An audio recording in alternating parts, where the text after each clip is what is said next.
When people die, they remain in the memories of those left behind. It can be said that people continue to live in the hearts of others. We, who are left behind, will live honorably, and we will raise Chris and Maya, who have Ken's genes, in a respectable way. That is the greatest way to pay respect to those who have passed away. My mother said these words to me. Yes. Thank you. I'll do my best. Even though Maya and Chris are still children and have just started junior high school, honey. It was my mother, living with me, who helped me to be back on my feet when I just had to cry. My mother seems like a very calm and capable person when I say that. Hey. What the heck is this bitter paste? Mom, you've created another weird health food. I grated the skin of summer mandarins. The skin has nutrients, so eat it all. What? Try it yourself. Maya. You have bad hair, so brush it. Eat this instead, Maya. You are cute in bad hair. Every day passes, making a racket in this house. I am Allison, 44 years old. I lost my husband Kent, who was 2 years older than me, 2 years ago. He was caught in a medical checkup, went to the hospital, found to be ill, and then it was over in no time. It was my mother, who was already living with me at the time, who saved me from my grief. Perhaps, because she had already lost her husband, her words were enlightening. Thanks to that, I can say that I was able to be back on my feet so fast. My mother started living with us in this house when my father died. Kent, my husband, suggested to me to live together as he thought she must be lonely living on her own. Because our children had grown up, we were working well together, sharing the responsibility, like my mother was in charge of housework, I worked part-time, and Kent worked at the office. It was just then Kent went out of the world all of a sudden. Kent was a respectable and kind husband, and I had no complaints about him, but there was a certain problem. It was something that had been bothering me since before he passed away. And when he passed away, that uneasiness grew bigger in my mind. The cause of the uneasiness was Kent's sister, Kathy. Kathy is a home economics teacher, and her husband is a social studies teacher who is 12 years older than her. Their older child is a girl and the younger one is a boy. What a great family. But this perfect sister-in-law has a haughty attitude towards me, which is horrendous. I'm a teacher, and my job makes my life worth living. But I feel sorry for you, working part-time. You're going through life not knowing the joys of a responsible job. Oh, but that's right, you rely on Kent's income, don't you? Oh, wait. Do you also rely on your mother to do the housework? I'm a woman who juggles both work and home, and I have no idea how you feel about not paying attention to both of them. Hey, make tea for me, it's what you always do at work, right? She looks down on me, which also drives me round the bend, but I could bear it because it was still made for me, but she even does that for someone else other than me. If my child says, my dream for the future is working at Sanrio because I like pom-pom pudding, then, for some reason, when I saw my sister-in-law's child following New Year's Day, she started to talk about herself, like, I want to work at Disney because I like Walt Disney, the creator of Disney is. Then my sister-in-law jumped in, saying, Disney is a bigger company than Sanrio, isn't it? My mother was quite good at sewing, so when she made a beautiful dress for my child for the graduation ceremony, my child's clothes will be Olivia Morris brand. I'm gonna wear outfits matching the brand with my child. Well, you can't afford it even for your child, can you? Handmade? It makes me laugh. Brand name products are perfectly made. Since her older and younger children were the same age as mine, we would come up with things like, who's not losing or winning every time. That's what my sister-in-law was doing, endlessly continuing to give us a haughty attitude. Now, today is the day that her haughty attitude became the worst ever. It was a line message that said, I think it's time for you to move and get out of this town. Then the next moment, I couldn't believe my eyes. She wrote, No matter how I look at it from a worldly point of view, it's not right. why is your mother even living with you in the house, which my brother left? I want you to move out of the house, so I'll try to come and talk to you. What? I showed the line message to my mother, trembling at the sudden warning of disaster that had come down on me. The line message continued. I'm on my lunch break, so it will be after I finish my overtime work at night. Is that okay? Unlike you who work part-time, I have to work overtime. Anyway, I was trying to calm down and think about how to deal with the accusations that my sister-in-law was going to bring against me. Even if something unpleasant happens, why does she come across with moving a house? No, it's impossible and it's so out of the blue. I don't really understand, but you'll know when she comes. Don't worry. Hey, more importantly, you're upset, which means you're not getting enough vitamin C. Get some grated summer mandarins. I don't care about summer mandarins right now. Let the summer mandarins back off. While struggling to remove the summer mandarins from my head, I had 4 hours to think before my sister-in-law arrived. Oh no. I can't come up with anything. All I can think of is that I don't want to move out. In the meantime, when I looked at my mother, she was eagerly pouring the new summer mandarin paste into a plastic container. No good, she is not even going to think about it. I have to do something, but I don't want to do this anymore. A cold sweat ran down my back. However, I didn't realize at that time that my mother's hands were faintly trembling with anger. I happened to learn that later. Now, my sister-in-law came over before 8 o'clock at night. So, the main question is... As soon as my sister-in-law sat down at the table, she cut to the heart of a matter. Actually, my mother has been getting vulnerable and she can no longer stay separated from me. So we want to move in here, after moving out of my apartment and my husband's apartment. The reason that my mother became vulnerable was because my brother passed away. I mean, everything that happened on your side is the cause, isn't it?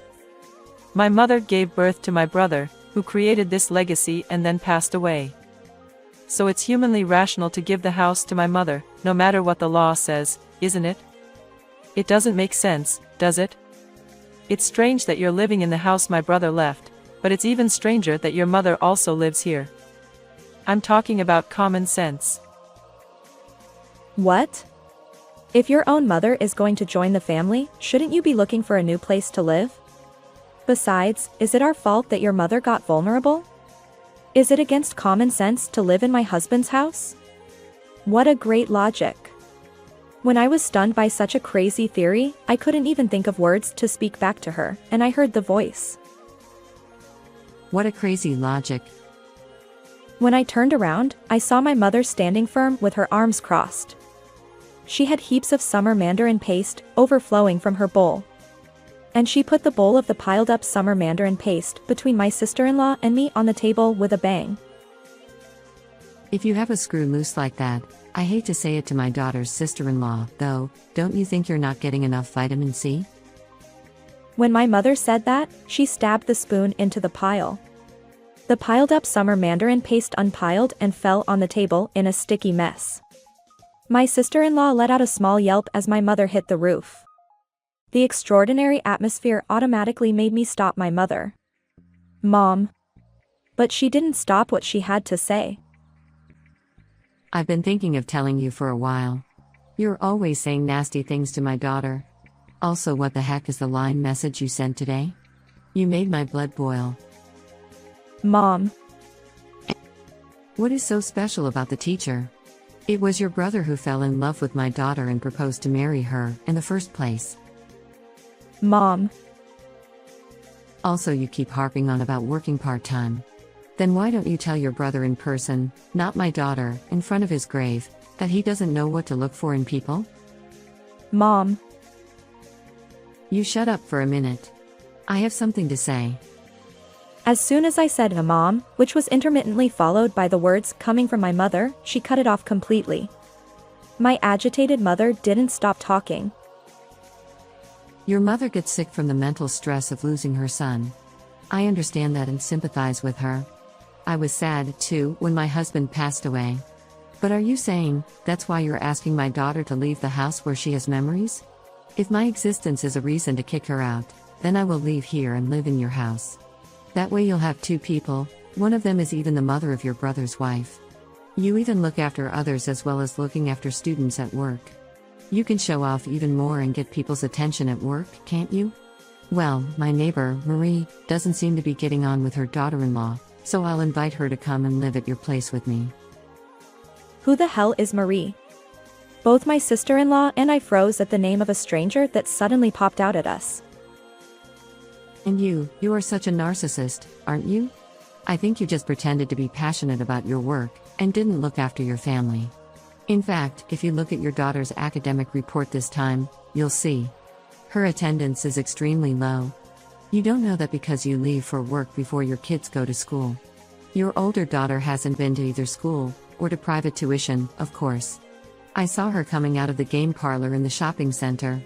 I called out to her, and was surprised to hear that she hadn't been to school for a long time. When I asked her how she was paying for lunch, she said she was taking it out of her mother's wallet. How dare you say you're doing your job well, if you don't know what's left in your wallet? I can't believe that a woman, who can't even keep track of her wallet balance, can say she's doing her job properly. I was surprised too, because I didn't know that my sister-in-law's daughter hadn't been to school or anything like that. However, I was even more surprised that my sister-in-law, the daughter's own mother, didn't know about it. But also, it is incredible that my mother figured it out. However, my sister-in-law must have been way more shocked than I was. She gasped with surprise. You don't have to go to school if you don't want to. That's just one of those social things. Even if you don't fit in at that school, you can have a good time at other schools. When I said this, she told me the reason little by little why she couldn't go to school. Do you have any ideas why she doesn't go to school? Have you ever listened to your child? My sister-in-law turned bright red. It's written all over her face. Why do I have to be told off by an old woman I look down on? Then, with that look on her face, she said exactly what I imagined she would say. No, but isn't it too much to be told? I thought everything was going well because she didn't tell me anything. Then, would rather ask you, as you know, I work hard, go home, and devote my little time to my children, as much as I can. If you were me, madam, do you think you would be able to manage that? Don't say such arrogant things, even though you've never worked as hard as I have. I heard from my brother that you were only sewing in your spare time. No, I wouldn't have been able to. Quite simply, my mother admitted that she could not do as easily as my sister-in-law did. I saw my sister-in-law flinch, when my mother suddenly backed off. Couldn't, but at least I created an environment where we could talk about everything at home. Your girl also talked to me as my kids used to do. You're always so concerned about how other people think of you. Then you made your child say that she wants to work at Disney even though she doesn't want to. I heard you made her memorize the words of the founder. Your kid refuses to go to school, because she would happen to go to a lower school than Maya's, if this goes on. What did you say when she showed you her grade? You said to her, If you don't do better, you'll end up going to a school with a lower deviation score than hers. Are you gonna embarrass me? After that, you muttered that you couldn't expect anything from her anymore. If she is going to lose, you would have to do something about it and kick us out of town, before the high school entrance exam. Now I got the point, when I heard what you're saying, and what your girl said the other day. Children aren't just for show. Even though she tries her best to meet expectations, her mother only looks at the score. You don't even tell her anything like, how about trying this way? Or I'm watching over you. In the end, it's about how others think of yourself. She has worked hard for her mother, but she couldn't stand it anymore. She can't see the future, no matter how hard she tries. Besides, her mother ended up trying to harm other family members, as her child can't achieve the result. I don't think any middle school kid can be mentally stable in this situation. That's why she could no longer go to school or private tuition. This made me almost cry. I feel so sorry for her, don't you? However, my sister-in-law was filled with complete pride. Ah, you are really preachy. You got the information about my child's school refusal, and used that as a story to threaten me here. Who do you think you are? Then she sucked in her breath and shouted out. You're even living on pension. Ding dong. Oh, a guest is here. In the midst of this tension, I let out a slurred voice. It's not a guest, tell him to come in. Mother took a spoon stuck in summer mandarin paste, and ate the bitter summer mandarin paste on it herself. The way she held the spoon in her mouth made her look like even a big daddy with a pipe in her mouth. Meanwhile, I headed for the entrance. When I opened the door, Good evening.